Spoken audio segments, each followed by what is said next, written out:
17 years ago. Well, we know what the wicked clowns were up to. It was just this way, at the Dim Carnival.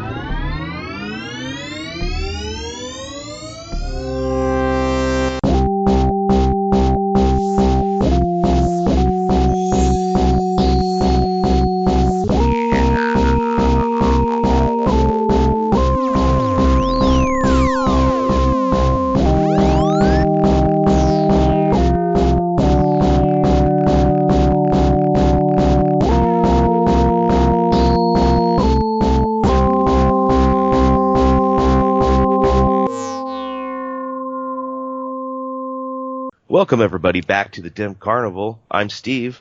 And I'm Ryan. And we are back again with another episode without our homie Bill. And we love and miss you, Bill. So that means we're also not talking about Hell's Pit still. Jesus Christ, man. Yeah. We'll get through it eventually. We will. It will happen. It's like we're living in Hell's Pit right now. We got to sit with it for a little while. I know we took an album that we're kind of like, this one's going to be a little rough for us, especially because we're coming off such great highs of some other like positive sounding albums and positive messages, and now we're just kind of like you said, we're in purgatory of Hell's Pit. That's right. It's just like real life. Yeah. But maybe there's something optimistic that's coming. I kind of feel like that's what we got today on this episode. We got some. A little more rough, maybe dark, evil shit with the Hallowicked EP, and then maybe some more optimistic stuff with the videos that we'll talk about later. Yeah. So yeah, if you're ready, we can just jump right into it. So let's listen to the first track. It's Silence of the Hams. If you haven't listened to it, go ahead and listen to it right now. Now let me tell you something about my side of town. Pork chops get sauteed so they don't fuck around. You have the right to remain silent. I plead the 4/5, flip the script on a bitch and get violent. And we hire Mary Jane amphetamines, cutting the ears off 10-year sergeant veterans. I'm like a young pig skinner from the HOK. Ain't no way we ain't. Yeah, I was surprised for some reason. I didn't realize I had heard the Hallowicked EP. So I heard both those songs. I even had Silence of the Hams on something somehow mixed in. I mean, maybe it was something I got on accident from YouTube or something. Not YouTube, but I mean like iTunes or something. But I had it, or it was on another EP or something I may have bought. Well, let me tell you, man, because these two tracks, I think both of them actually are on several different releases from Psychopathic Records.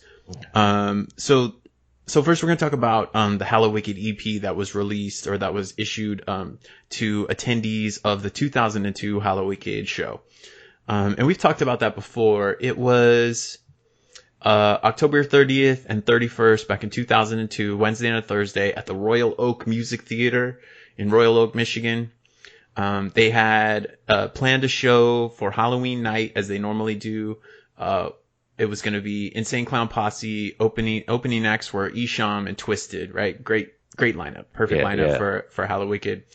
The tickets sold out so fast. And, ICP is always in that mentality. They're always looking at the way they can wring out an extra $1 from that stone. So they decided to throw together a second show that they would put on the previous night, Wednesday, October 30th, and they decided we'll do a different lineup. So they had ICP is still the headline, but they also had Zug Island, Anybody Killa, and I guess Isham was also there that first night. So that's kind of cool. Yeah. But these tracks were, so the CD was handed out at that show, or those two shows, but they also appeared, I guess, Forgotten Freshness 4 was actually a double CD, a double disc that came with all the unreleased stuff or whatever on the first disc, and then the second disc was all the Hallowicked tracks up to that point. Yeah. So there was a second disc for that. Because I have that disc, so that is definitely then where I heard these. Oh shit, awesome. Okay, rad.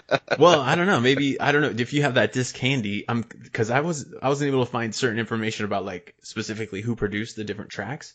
And I don't know if it's listed in the Forgotten Freshness liner notes, but in any case, and then it was re-released, I guess, in 2014 Psychopathic Records released a 20th anniversary Hallowicked CD that had all the Hallowicked tracks up till 2014. And at least Silence of the Hams, I don't know if Dead Body Man was on that one, but at least Silence of the Hams was on that one as well. Nice. Okay. And I want to clarify that we are talking about the ICP track Silence of the Hams and not the 1994 film Silence of the Hams starring Dom DeLuise, which is as a parody film, a spoof film of Silence of the Lambs, where Dom DeLuise plays Dr. Annibal Cannibal Pizza. And Billy Zane. Billy Zane? Billy Zane is the protagonist. Yeah, it plays Joe D. Foster. I actually remember seeing this film back in the 90s, and it's got Phyllis Diller in it. It's got Bubba Smith from Police Academy. It's got Rip Taylor in it. It's got Shelley Winters. Oh my god. It's pretty funny, man. What I didn't know about this film, and I'm sorry to get sidetracked a little bit, the original title of the film was called Il Silenzio del Prosciutti, because it was directed and written by this guy, Izio Greggio. I'm not sure if I'm saying his name right. But this guy he directed, Mel Brooks in a film. I don't have it in front of me, but he was pretty plugged in with the whole, like, parody spoof film scene of the early 90s, maybe late 80s. And he was an actor in some movies with Leslie Nielsen and like Dracula Dead and Loving It. Yeah, that's what I was about to say. Okay. Yeah, and so like that kind of set. So if you can imagine those. Spy Hard. Right. Right. So you imagine that set. So that's the Silence of the Hams film, which I don't know if it's related or not. I expect it's probably just a coincidence. Yeah, probably just because this song is not about Hannibal Lecter or well, I guess it is about law enforcement. It is about law enforcement. Yeah, I mean, I felt like this whole song was like a shout out to Body Count. Yes. And yeah. So there have been a few ICP tracks that are where they let it be known how they feel about authority, specifically cops, law enforcement. And yeah, this is one which, you know, so that's not new or original for ICP or whatever. It's not novel, but for a Hallowicked, track, the connection to Halloween, I'm not sure if I was really feeling that. Does that make sense to you? I agree. Yeah. Other than it's just violent. Yeah, I didn't make a connection either. I mean, they do mention, like, there's one, I think it's Isham has a track where he says they're like, it's Halloween, it's October 31st, bloody Halloween, and he's out there shooting cops outside of a titty bar. Yeah. Which is, you know, so this was 2002. I'm terrible with time, but I looked it up, and 2002 was, I believe it was the same year that Grand Theft Auto Vice City came out. The first Grand Theft Auto PlayStation game, I think came out in the late 90s, 98 or 99, something like that. But I remember specifically when you and I lived in San Francisco with Bill, I would play, Grand Theft Auto Vice City all the time for hours and hours and hours, during that time. And so he actually says, Isham in his verse, he says, shooting off my missiles at police cars right outside your local titty bars, these wicked stars. And that made me think of, you know, when you get all the different, as you kill more things and blow things up, you know, you get more wanted stars or whatever. So I think it's a Grand Theft Auto reference. Yeah, right on. That's very cool. Yeah, man. So, Grand Theft Auto, those great games. Right. That was Vice City's the one that's like in the 80s, right? Yeah, where they're like in Miami. Yeah. I like Vice City. I think Vice City was probably my favorite of the. I actually don't think I played any after that. That might have been the last one. Oh, 4 is. No, because I played with you on Grand Theft Auto Online. Yeah. 4 was a great one though too, where you're a Russian immigrant. Was that one in San Francisco? No, it's New York. Oh, really? I thought there was one that was San Francisco. That San Andreas, they did have one that was like supposed to be the whole state, and so it had a smaller version, I guess, of what is in Grand Theft Auto 5. And it did have a San Francisco, if I'm not mistaken, like a section that was supposed to be like San Francisco. I definitely played San Andreas too, so I think I've played all the Grand Theft Autos. Whatever, man. San Andreas is the game. one I didn't really play. I didn't play that one. I played it a tiny bit. Like, it was cool because you could ride bicycles and that was new, and like you could lift weights and make your character. Yeah, get super yoked out. Yeah. And so like I did spend time doing that, but for some reason, like up until that point, I didn't play Grand Theft Auto by playing the actual missions because I wasn't very good at playing video games. So like I would just play those games just driving around and shooting things. And it wasn't until till GTA 4 that I actually like played the story and played it from beginning to end. And I was like, holy crap, this game's amazing. And then of course 5, amazing. For sure. Well, then there's actually, and I'm gonna give this up to the listeners too. Hopefully somebody can find out or verify this. But there's another video game connection to this song. So I want to talk about the music a little bit. So the beat itself or the music, there's a few different samples that are intercut, and it's mostly like police sirens, and that kind of police sounds. Mm-hmm. But there's also there's a sound clip in there that I heard, and to me it sounds very much like the boss battle music from Super Mario Brothers 2. And so I don't know if you caught that. No. But it's kind of this like dun-dun-dun-dun-dun. I'm not going to be able to do it. Fuck that. That sounds stupid. No, but I know exactly the music you're talking about, and I didn't catch that, but not meaning that it's not there, but I was listening to it with some pretty good headphones too. Yeah. But there's some cool like scratches and screams and whatever. It makes me feel like there's a sample. I wasn't able to find any sample information. Maybe it's from a movie or something like that. But yeah, this is a song about killing cops. Straight up. Right. Yeah. Sounds of the Hams, squeal pigs. Obviously there's some troubling lyrics throughout, but Jay's got some great flows in this song. Yes, absolutely agree. Both are very strong, I would say. Isham and Violent J pretty much they do a great job with the wordsmithing here on this track. Yeah. Pretty impressed. But yeah, there's a few F-bombs. As we said, we've referenced before multiple times, Violent J has a way of saying things in a homophobic way. And so yeah, that's definitely in here. But so speaking of like the flows and stuff, Isham does it, I think he does it twice in this song where he raps to the melody of Mary Had a Little Lamb. Yes. I don't really know what the connection is there. Okay, but all right, I'm looking at my notes. I'm looking ahead in my notes. I just said that there's no connection to the Dom DeLuise film, but Isham definitely says Hannibal Cannibal, which is the name of Dom DeLuise's character in Silence of the Hams. It's gotta be connected, man. Everything's connected. It's true, everything is connected. So that's pretty cool. That is cool. Yeah, Hannibal Cannibal ate a cop for lunch and chewed on his badge like some Captain Crunch.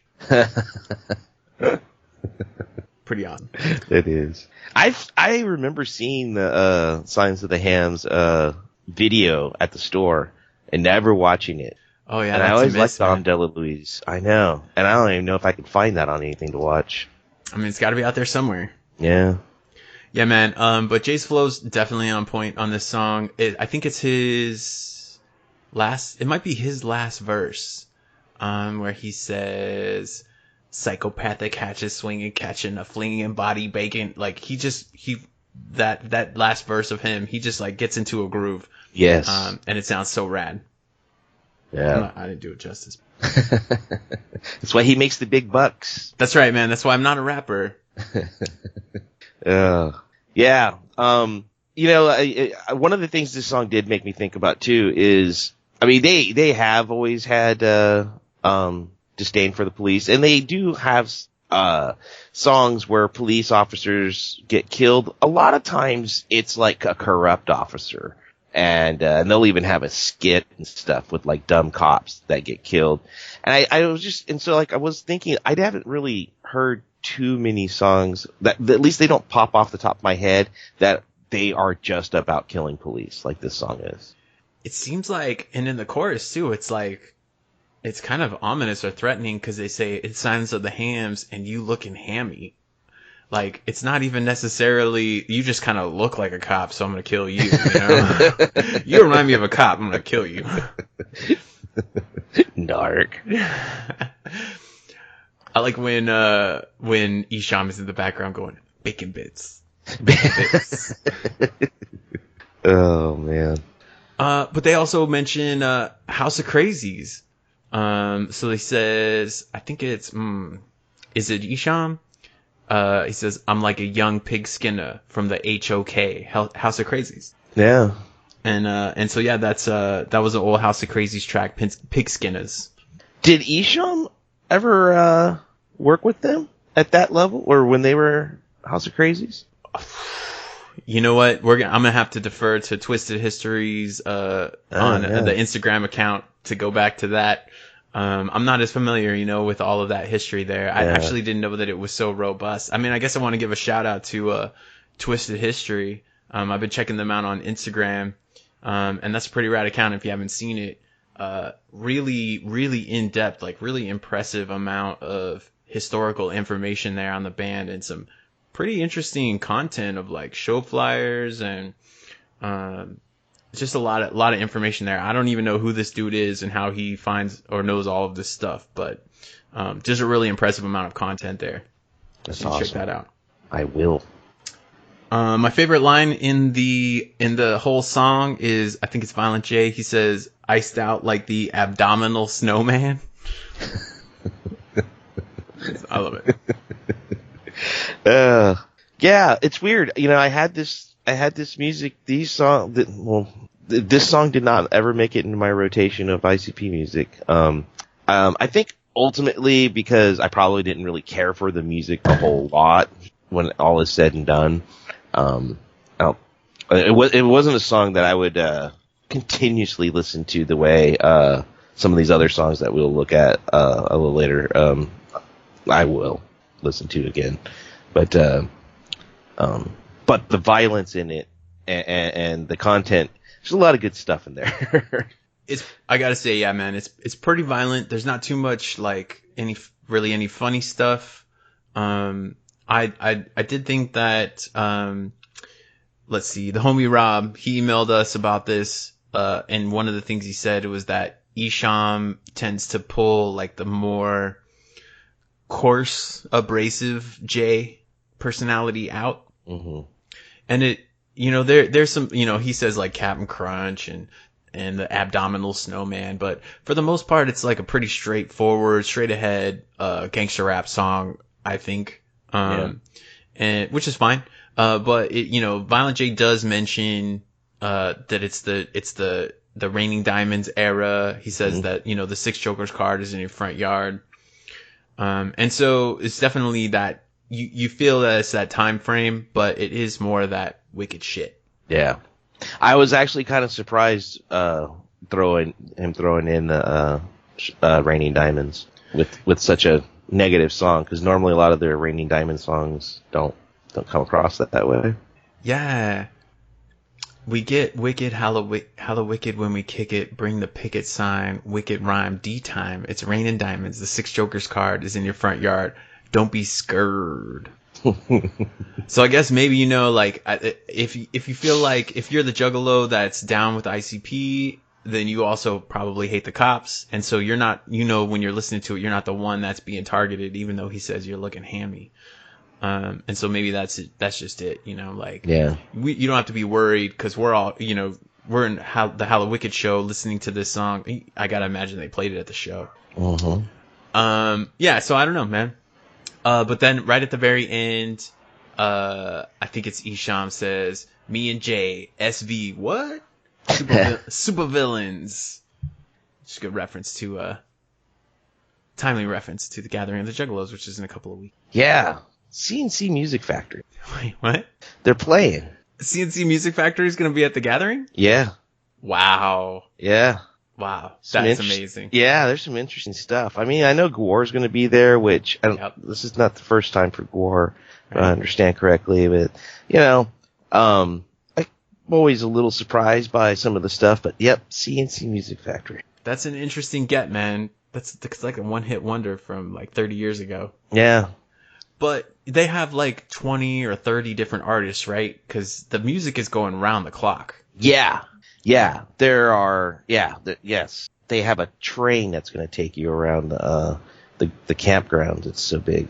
I just imagine that's got to be so weird if you're like, you know, your CNC Music Factory, you're probably playing your set at like 3 or 4 a.m., you know, on some side stage or whatever. It's got to be a pretty surreal experience. Yeah. Yeah. I want to go, but I don't.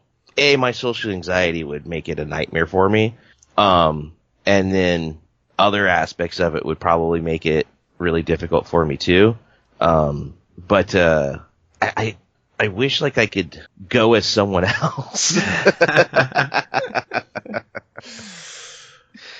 Damn, man. Well, yeah, like this one being the 20th, I felt a really strong compulsion to go because I went to the first gathering of the Juggalos and that's the only one that I've been to. And I feel like this one is going to be such a huge party. But what's weird about it to me is that this is the 20th gathering, but it's only been 19 years. Like it hasn't been happening for 20 years. So maybe we could go next year on the like actual 20th year that it's been happening. But I hope that in any case, I hope that we do all get to go, you, me, and Bill, at some point in the future. Yeah. I think that would be so fun. And if we were together, I think it would be pretty great. I think so too. That's what I would need for me to be able to like navigate it and feel okay about everything. Cause I mean, I just have a hard time at festivals in general. It's not that it's like Juggalos. It has nothing to do with the content, to be perfectly honest. I mean, I've gone to, even like going to like a Warped Tour for a day, I would, there'd be so many bands I'd love to see, but yet it was so taxing for me at the same time. And I had this like love-hate relationship with being there. And if we're going to a gathering, like, you have to stay. Right. Yeah, man, we're going to be living there for a few days. Yeah. That's like what everyone always tells me, like, oh, you would love Burning Man. And I'm just like, no, that sounds like everything I don't want to be a part of. Right. Right. Agree. Yeah. Anyways. Well, all right, man. Well, I don't have anything else to say about Silence of the Hams. Should we move on then? Yeah. All right, cool. Well, let's move on to the next track, the other track from this EP. It's the Dead Body Man 2002 remake from Blaze Ya Dead Homie. If you haven't listened to it, you can listen to it right now. Was cold and shaking. It's like a bowl of jello, and my mom was like, oh my God! He said that I was born from a cemetery place, chilling with a hatchet and a juggalo face. I know I'm not alive, I don't think you understand. I'm just a dead body man. You can call me the dead body man. So, all right, man. So I remember when I suggested this, or maybe I said this like last week, that it was enough of a different song because the music is different and the lyrics are different, that I thought we could talk about it. But after listening to it for a few times, it's not exactly really different. I mean, it's like, it's different, but it's basically the same content. It's like a true, like, I feel like it's like a true remake, right? Like it's through Blaze Ya Dead Homie's lens, like the same ideas and the same concepts, but from a different perspective. Yeah, there are some lyrics that are pretty much just straight from the original song, and then he, like you said, puts his spin on it as well. I thought it was Dead Body Man was a song that, if you remember back when we were covering just albums that song was on, that cadence and that slow rap cadence that they had that I hated. Mm-hmm. And somehow Blaze does it in this because he has to, because he's making it, it's a remake, but he does it like, he doesn't stop. I don't know how to explain it. Like when Violent J back, 20 years ago or whatever, when this song came out, the song, like, I don't know how to explain it. It just, the way they rapped, it just sounded like, it kind of reminded me of just like these Christian rapper guys who didn't know how to rap very good, and they just did these like weird cadences that just repeated over and over. And obviously ICP got out of that, quickly, and not all their songs even sounded like that. So, but with this song, you have Blaze doing that, but yet he just still does it better. Right. So he's a lot taking, more skilled, yeah. Yeah, so he's like taking like a not a very good way of rapping and still like making it sound pretty good. If that makes It absolutely does. I think it took a long time for Violent J and Shaggy to figure out how to like switch up their lyrical style to make it more interesting. And they pretty much follow, I think I've said this before, like in some cases for almost an entire album, like the same type of rhythmic delivery. Yeah. And if you want to hear what we think about the original track, you can go back and listen to episode 11, long time ago. That was a while ago that we recorded that, but yeah, I definitely agree with what you're saying. And you can really see the difference, in the artistry, between this old song. But I gotta say, to me, Dead Body Man, like Riddlebox was the first ICP CD I ever listened to. Dead Body Man was one of my favorite tracks on that one. And so it's got a special place in my heart, even though I can recognize that like the actual quality of it, not as good. Yeah. Yeah. I like the music in this one. It's got cool, like, there's got the, like this. At first, I almost thought it sounded like the Humpty Dance, and then maybe the Humpty Dance played backwards.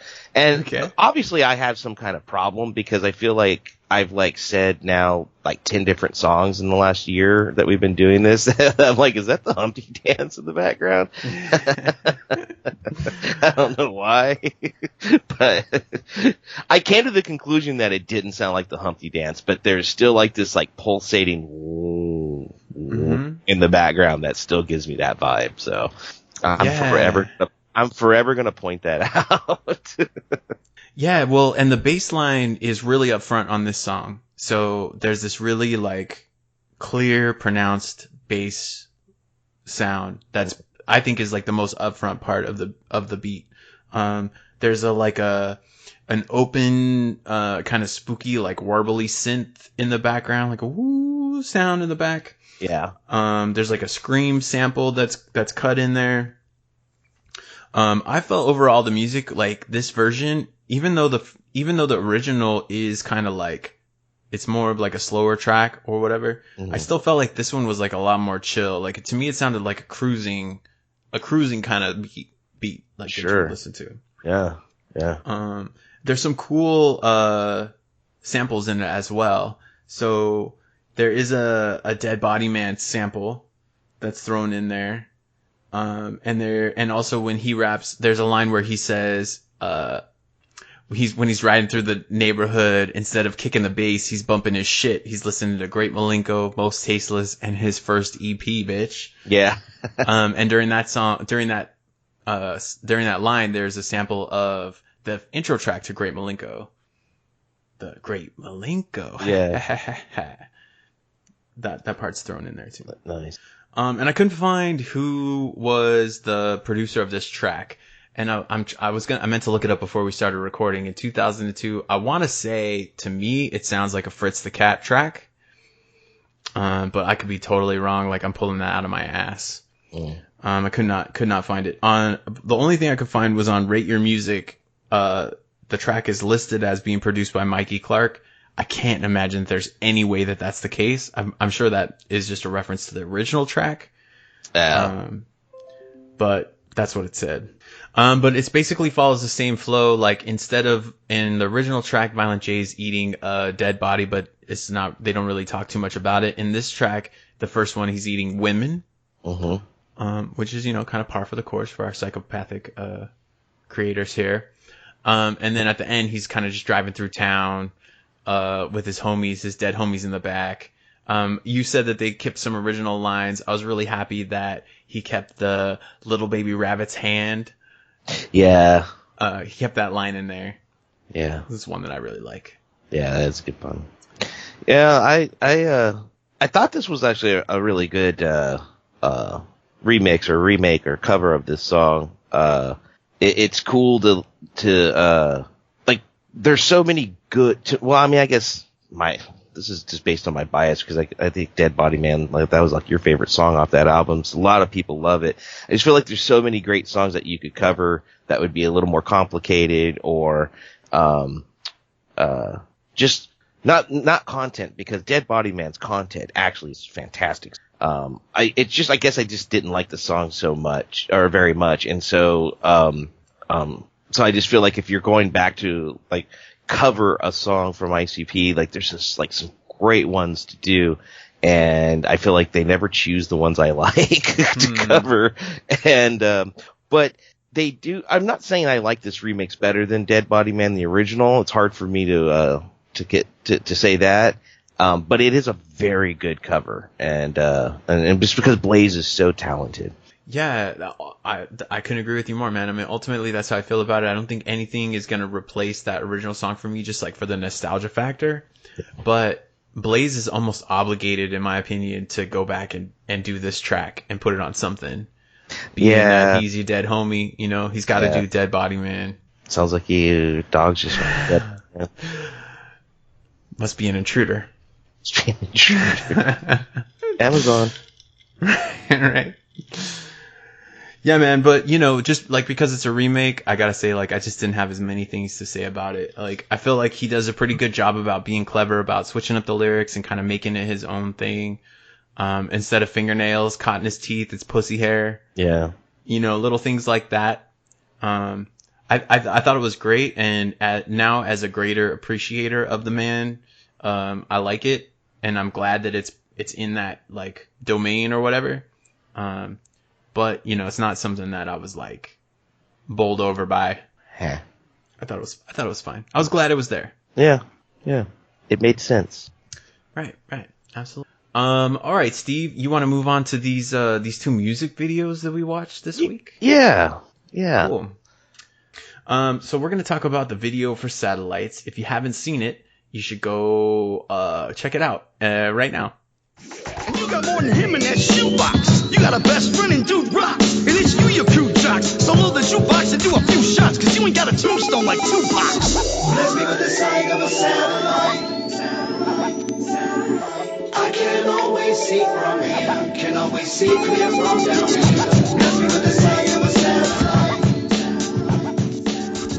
satellite. So let's see. Satellites. You know, we're gonna eventually we'll be talking about the album Fearless Fred Fury, or as I said it last week, Fearless Fed Fury. We'll be talking Fed about, is furious. right? We'll be talking about this record at some point in the future. So I'm gonna do my best to try to stay away from the actual music and just kind of talk about the video. But this video was released, I think it was at the end of April, maybe like 6 or 8 weeks ago, as the crow flies.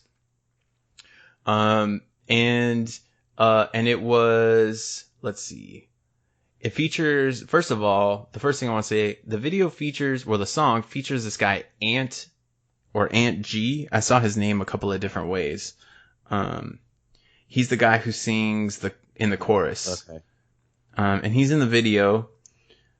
And so I didn't know too much about him, but he's in there. He is he's an artist from a group called Monstar ENT. So he's a Michigan rapper. And so he's in there singing the hook for us. Yeah. And so that was the first thing that I learned. As I was watching, I was like, who's this guy that's singing? Yeah, me too. He's pretty prominent in the video. Yeah. But the video was directed by Brian Kuma, or Brian Kage, or DJ Kage. He's got a few different aliases, and it was also it was edited, or the animation and the editing was done by Shinobi Squad, and Shinobi Squad produced 7 Foot, 8 Foot. That track that has got like Light and Ouija Mac and a million different other motherfuckers on it. Oh. They produced that track, Shinobi Squad. So I didn't know too much about them. These are all new people to me. Brian Kuma, Angie. These are all dudes who are like pretty hooked up with Psychopathic Records right now. Nice. And I thought this video was incredible. I mean, I think the song itself is really good. It was, after having seen ICP and getting at the record release party, several months ago, listening to the record, this was one of the standout tracks for me. And so I'm excited that they chose this as a video. And I was just really impressed. I thought it was a really impressive video. I did too. I was very surprised. I had no idea what to think going into it. I didn't know what it was going to sound like. So just the story of the video, I loved it. It was great. The positivity that was like gushing from it. It seemed like it was the Raining Diamond era as far as just the positive feel of it. A little bit of humor thrown in at the end. I loved that they brought out the clowns from the shows at the end. Yeah. And then like animating the glitter as well as really throwing the glitter, and fun song, and trying not to get too much into the lyrical content like you said, because we will cover it more in depth later, but some pretty powerful imagery too, I would say, especially at the very beginning with the fellow on the bus and what he's about to do, and then stops when Violent J gets on, and Violent J has a nice thing to say to him and everyone on the bus and stuff like that. I just thought it was really cool. Yeah, so the video starts, it's all black and white. We're on the People's Chariot, as we like to call it, the city bus. And everybody is, so there's like some poor folks on there. There's some arguing people. This guy sitting in the back of the bus is looking around, and he's basically seeing, like, to me, what I feel like is a bunch of misery, right? A bunch of sad people, this sad, drab existence. And then they pull up to, and he's got, he pulls out of his pocket, a thing of pills, right? And he dumps all these pills in his hand like he's gonna overdose, right? Like, can't take it anymore. His life is too depressing. They pull up to this bus stop, and Violent J is standing there holding a bright red balloon. And when they get to this bus stop, everybody on the bus is like, who's this motherfucker? Like, what's he doing with that balloon? You know? But immediately, Violent J just pops out, and this is the interesting technique or whatever that they do throughout the video, which is Violent J and Shaggy 2 Dope through the whole video are animated. They're cartoons. Everybody else is real people.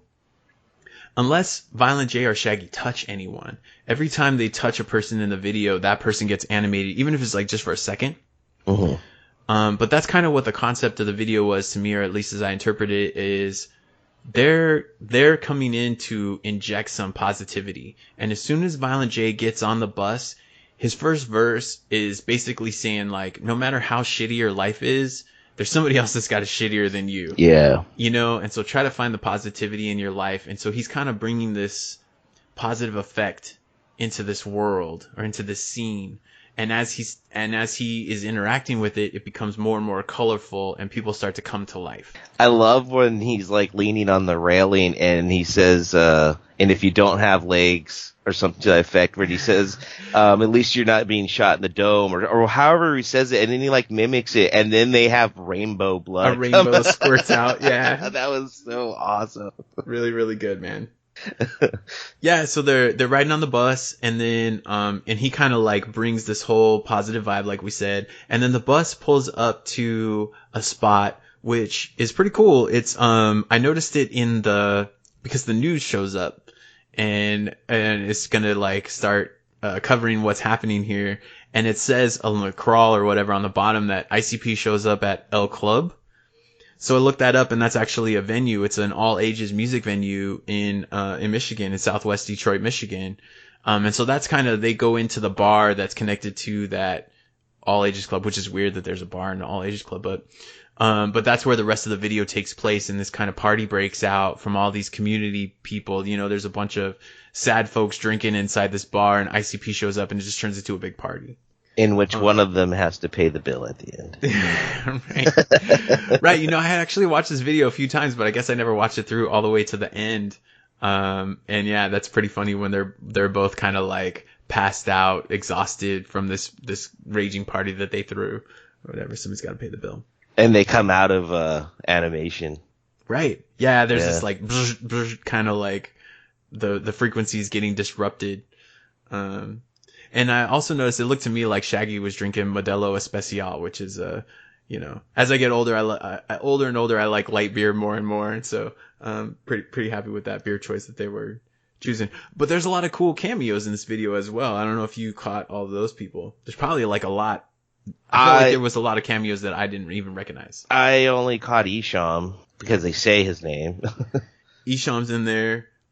Big Hoodoo is there. He's like doing shots with a bunch of ladies, I think. Oh yeah, there's a wrestler, the Boogeyman. Boogeyman's in there, yeah, eating some worms.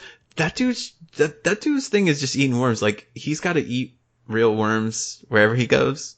It's his own thing, though. He didn't have to. I mean, I guess, but like, he's kind of locked into that. I feel like he maybe shot himself in the foot with that gimmick. Yeah.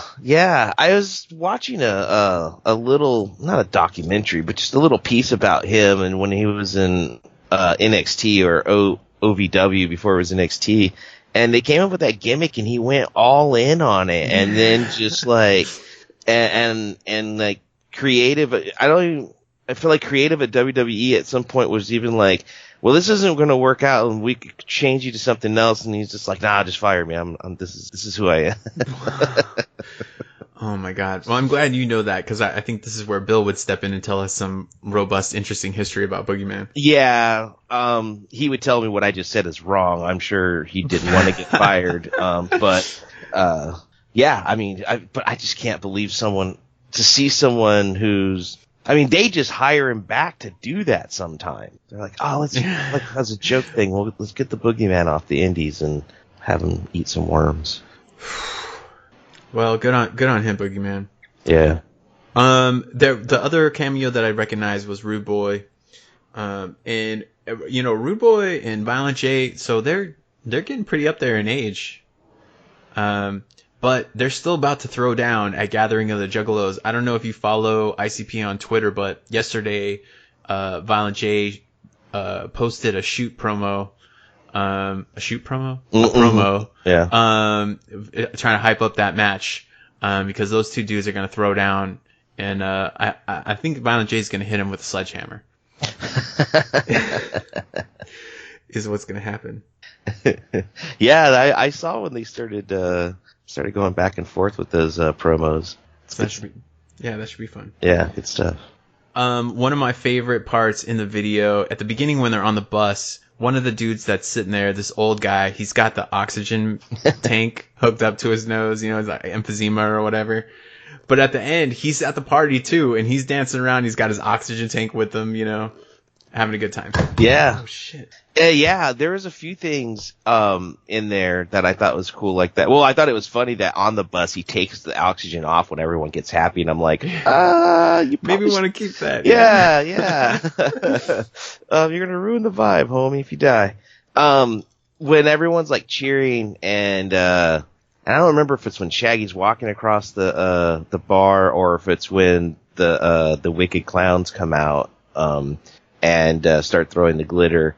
But all the people are at the bar cheering and waving their arms in the air, and then there's like, you could see the handle of a cane, a metal cane that someone has there. And there were some old folks, and it could be the guy that has the oxygen tank, but there were some other older men drinking at the bar too earlier in the video. And I was like, is that inclusion? Is that what they were going for? Or it was just cool to, like, they're just showing, like, you know, here's this person with this cane in there, and I just thought that was neat, to be honest. I didn't know if they were purposely like, let's get some, like, people that have some mobility issues so we can help celebrate them too. You know what, man? I loved when the clowns came in. That was the last thing I just wanted to say is, it reminded me very much of that first ICP show that I saw, and the hype men, the backup dancers that would come out with the evil clown faces, and they would throw, you know, Faygo or sometimes confetti, on the crowd or whatever. Yeah. That was a really great vibe. Something that I really like about ICP or whatever, their live shows. But maybe that inclusive kind of vibe, that might be a good, I don't know how much more you have to say about this video, but that might be a good transition into our next video. Yeah, I'm pretty much done. Yeah, I don't have much more to say. Nice, man. All right, well, the other video that we watched this week was Magic Spellz by Twiztid. So if you haven't checked out that video, you can go and check it out right now. Painting my downfall daily, but you give all that you gave me, and it saved me, and it saved me, and it saved me. You're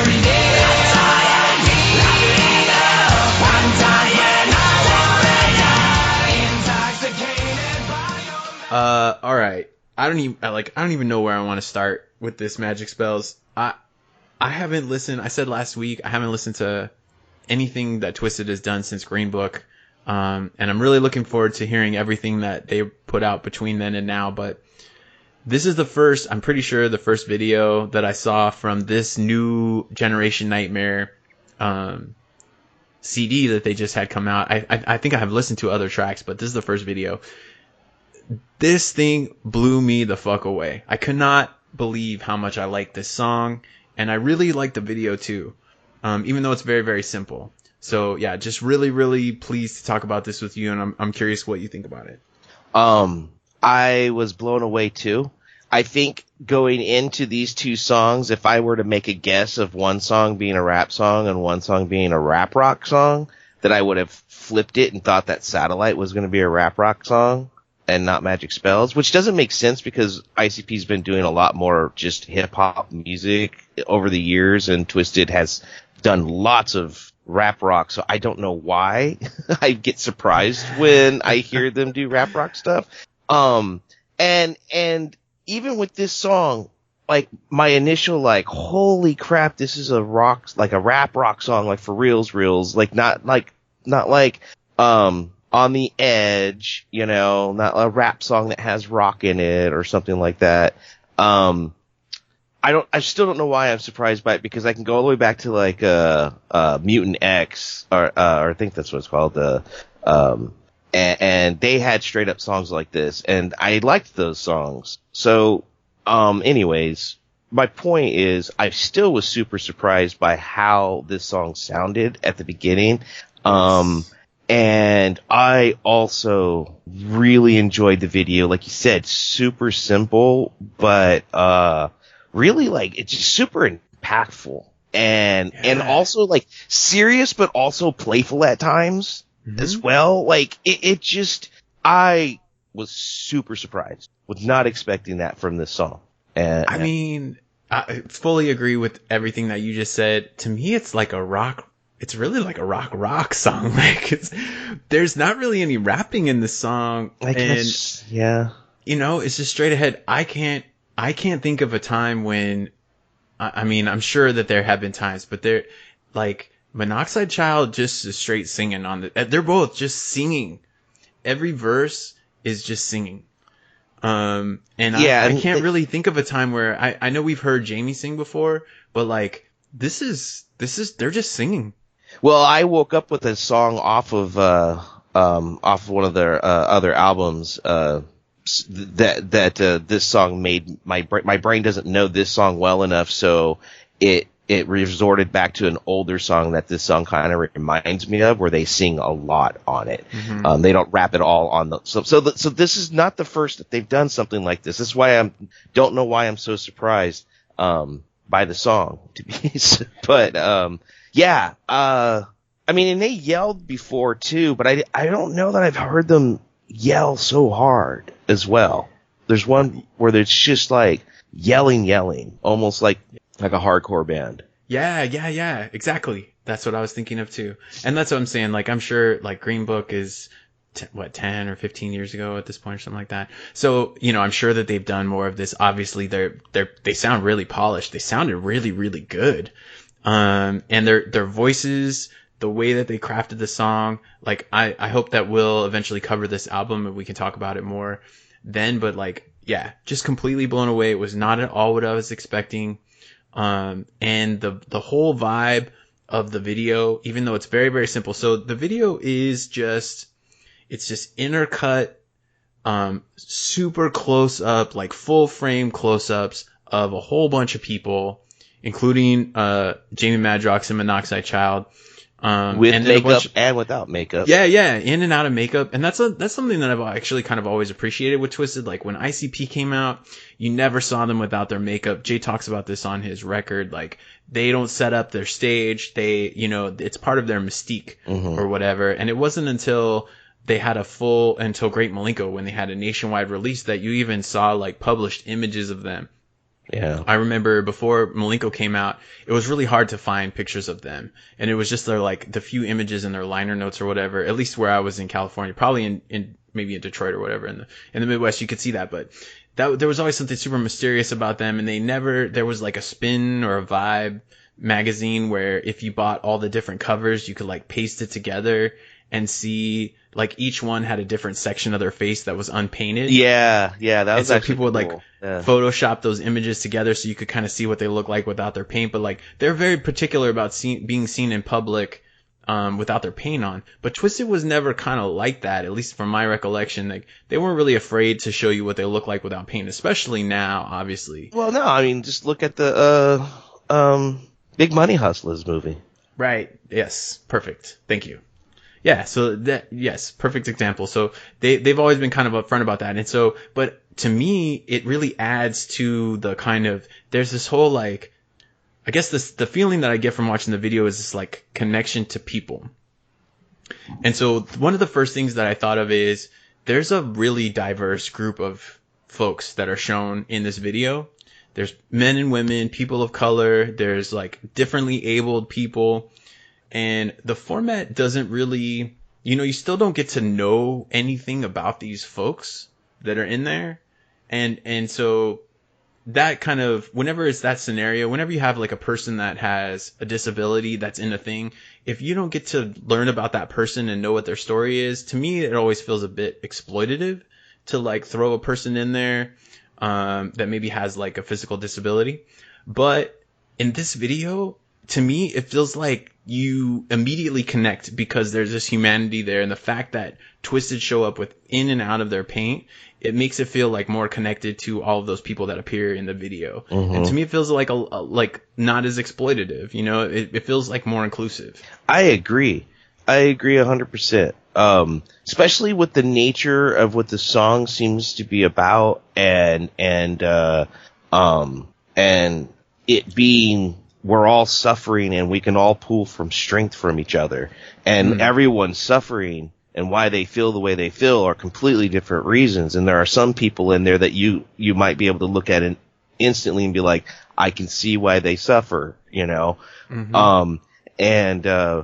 they, in this case, like you said, they don't even need to explain themselves because the nature of the way the video is made and what the point of the song is enough. And I think that is super impactful because I do agree with you. It's really easy to exploit all kinds of different folks, not just with disabilities, but in any kind of ways, even poor people, all the different ways we exploit each other.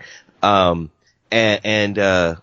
this video made it where you didn't have to do that, or where you didn't feel that, like, cause I'm like, I get on eggshells when I start seeing like disabled folks in shows. Like I remember when I watched, American Horror Story for the first time, and they have, the woman that has Down syndrome in it, and I was like, oh, what are they going to do with this lady? And then it ended up being brilliant, and I loved it. So, so it wasn't exploitive, but I get scared. Sure. Absolutely. And especially with a group like Twiztid that I want to like. And so they did such a great job on this.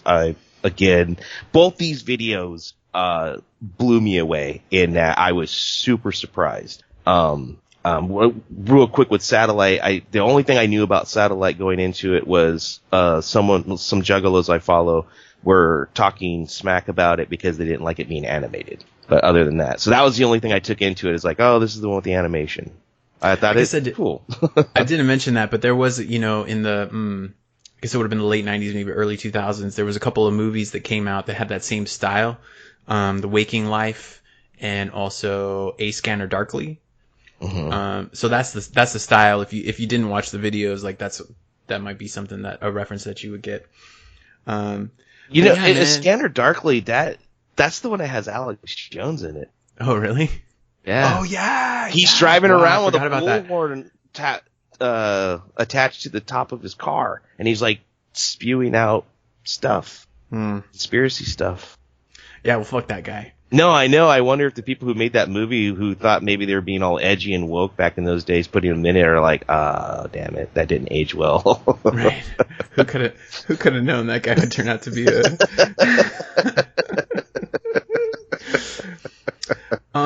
But anyways, yeah. So I'm glad that you picked up on that too. You know, you and I both have a history of working with people with disabilities, and so I think that we both are kind of sensitive to that, and so yeah, it just felt really I felt like the way that folks were depicted in that video, that there was some intentionality to showing not only a diverse group of people, but also presenting people in a respectful way, and also presenting people in a way that sort of challenges maybe how you're used to seeing, or what you might expect to see people in a traditional sense.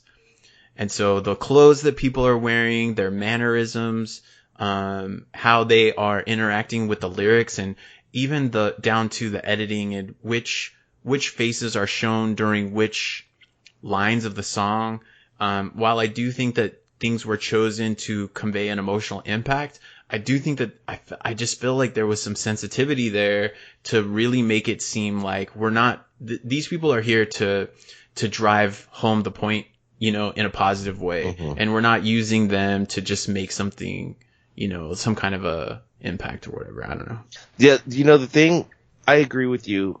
And I think one of the things that with people that have done the work that we've done, it's easy to fall into this trap. We talk about inclusion a lot, but then when people that we serve are included, we have this formula in which we think it should be conveyed sometimes. And if it's not followed, we automatically think that there's like ill repute from the other folks, you know, that, and sometimes, you know, just the fact of just inclusion was enough, that there didn't necessarily have to be like, we need to explain who this person is, so their inclusion doesn't come across as a bad thing, where it's just, oh, like, here's people. Let people be people, right? Yeah, here's just people. And then these different people are in there. Kind of like why I brought out in Satellite, where I just like, with all these hands in the airs, and then there's like this cane up there. And I was just like, fuck yeah, just people, you know? Absolutely. Well, that's cool, man. So this video, I'm super, like I said, I'm super glad that you felt that too. This video was directed by a guy named Nick Marhetic. I looked him up. His name's mentioned in the video. He's in the credits.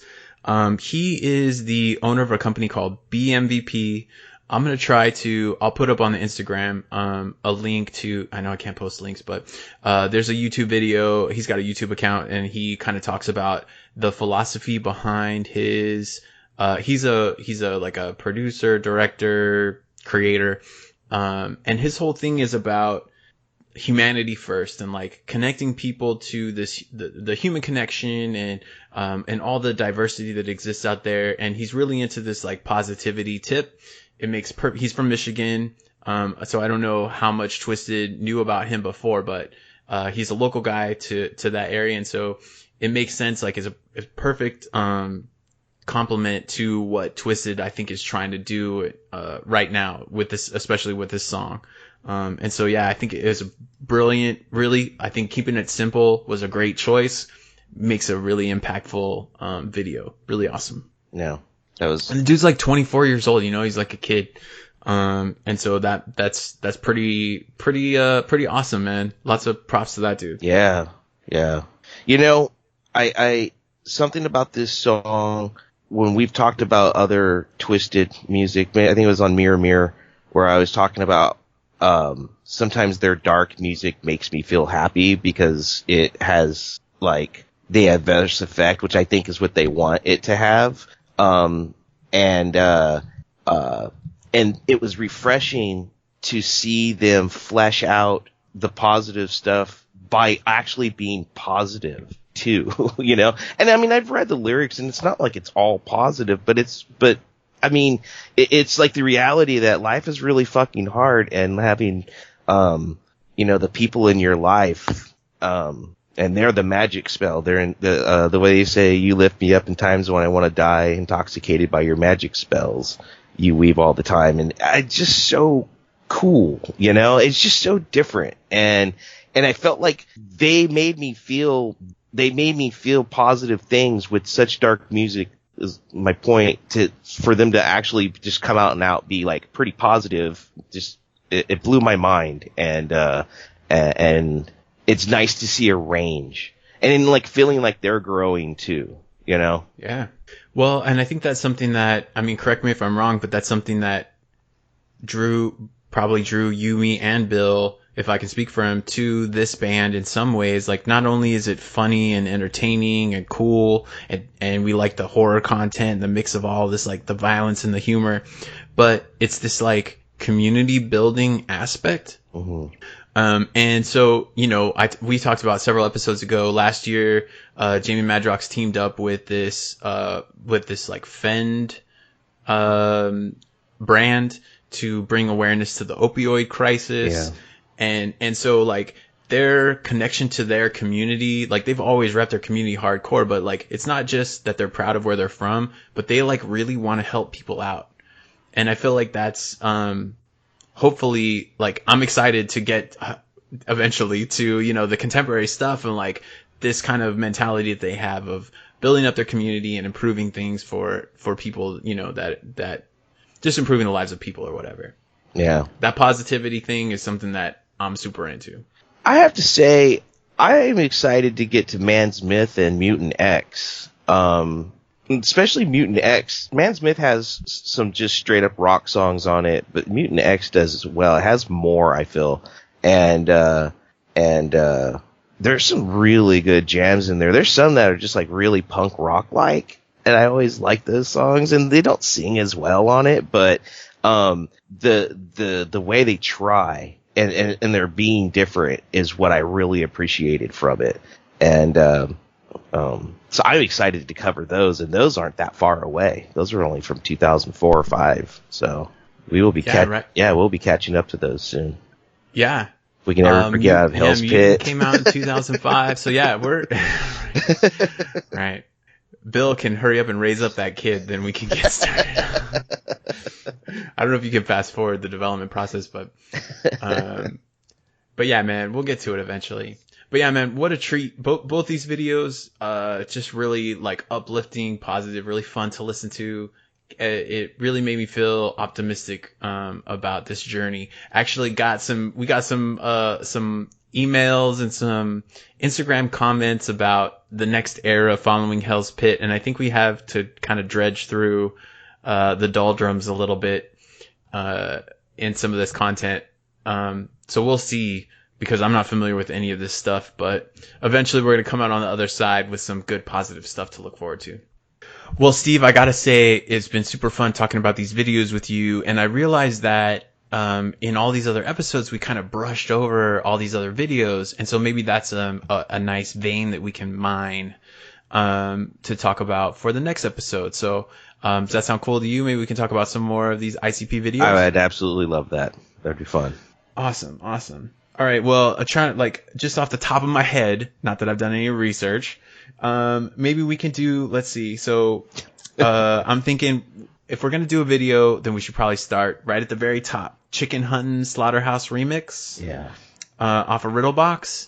That was one of the first music videos that I ever saw off the Shockumentary, VHS. So maybe we do Chicken Huntin'. Another video that I was thinking of is the Hocus Pocus video off of Great Malenko. Mm-hmm. And then maybe we can do, this is actually one that I didn't even know that had a video, was Tilt-A-Whirl off of Bizarre. Yeah. Bizarre. That'd be so good. That's gonna. Yeah. Yeah. That's not gonna you. All that'd right. Be fun. So that's gonna be the assignment for next week. We're gonna watch those 3 videos: Chicken Huntin', Hocus Pocus, and Tilt-A-Whirl. Straight up.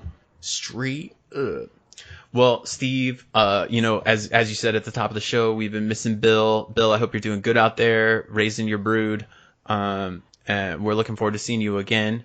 But this has been a real treat. And maybe we got some other special things in the works. We might have some other announcements for some cool things coming up for some of these videos, these episodes. But until next time, those are going to be our assignments of checking out those videos. In the meantime, you can always check us out on social media, Twitter and Instagram at Dim Carnival. If you have any thoughts or if you have any suggestions for some things that we could cover, some videos, maybe some videos that we can cover, you can email us, dimcarnival@gmail.com. We'd love to hear your thoughts. Thank you for everybody for emailing us.